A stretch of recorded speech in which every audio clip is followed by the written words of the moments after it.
They ordered us to proceed as rapidly as possible. The Chinese were closing rapidly around the port of Hungnam. The Chinese had not only encircled that port, but they had advanced so far south, there were no land routes to escape from Hungnam at that time. Keep in mind that they had set up perimeters surrounding the port, and as the Chinese were advancing, the perimeters were folding one into the other. The Army representatives that came out to our ship, we were one of the last ships in the harbor at that time, came out to tell us that the Chinese were probably between 4,000 and 5,000 yards from the port, and we were in the inner harbor at that time. And they asked the captain, because of the vast number of refugees crowding the beach at that time, but they were coming in by the thousands. Think of this. These are North Korean refugees leaving all their towns, homes, and villages in North Korea, where they had lived under communism for 5 years, and seeking freedom, sacrifice everything from towns and villages where their families had lived for hundreds of years. It was freezing cold winter. Most of the young men were already in the military. These were thousands of mostly women and children and elderly men huddled on the beach, and they were still coming into Hungnam, seeking access to the ships. General MacArthur, Douglas MacArthur in Tokyo, had said, start taking on as many Korean refugees as possible. The Army had set up strong points, several thousand yards surrounding the port. They had set up a command post on the beach in a cave.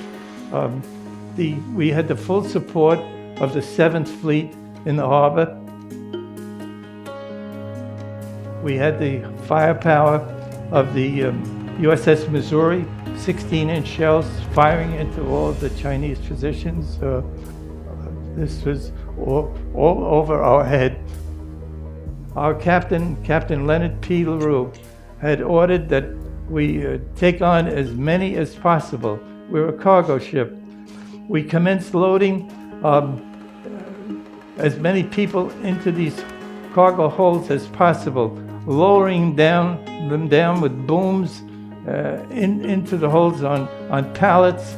The booms would lower them down as deep as they could. We had no heat, we had no electricity, we had no food, we had no water, we had no doctor, we had no interpreter. These Korean people came aboard. Women were feeding their babies. The older men had young children under their overcoats, trying to keep them warm. The weather was freezing weather.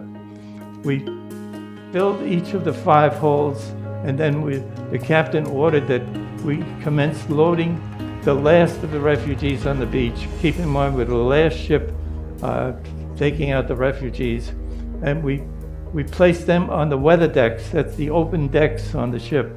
In the meanwhile, we had the ship positioned so that she was facing out to sea. We had the boilers running slowly underway, in a sense like a getaway car, ready to get underway in case the Chinese broke through the last perimeter. The 3rd Infantry was taking casualties.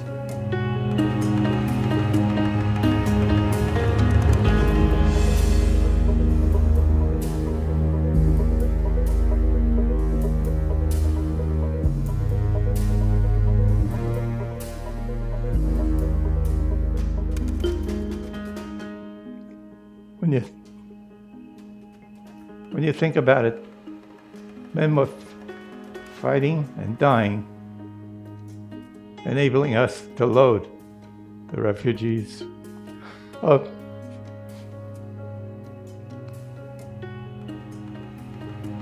In any event, we did get out. The Missouri was anchored just near us, and I could see some of the men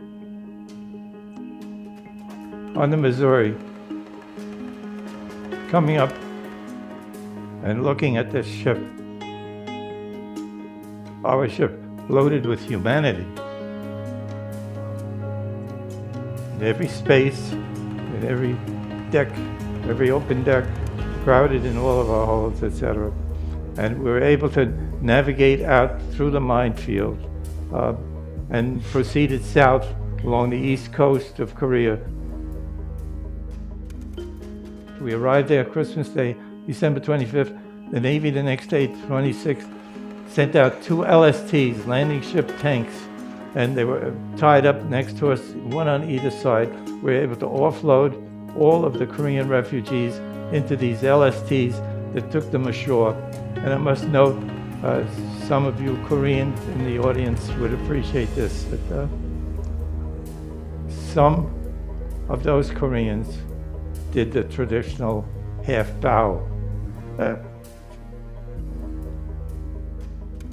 in thanks when they left our ship. But we were able to offload and disembark 14,005 people alive at the island of Kojido.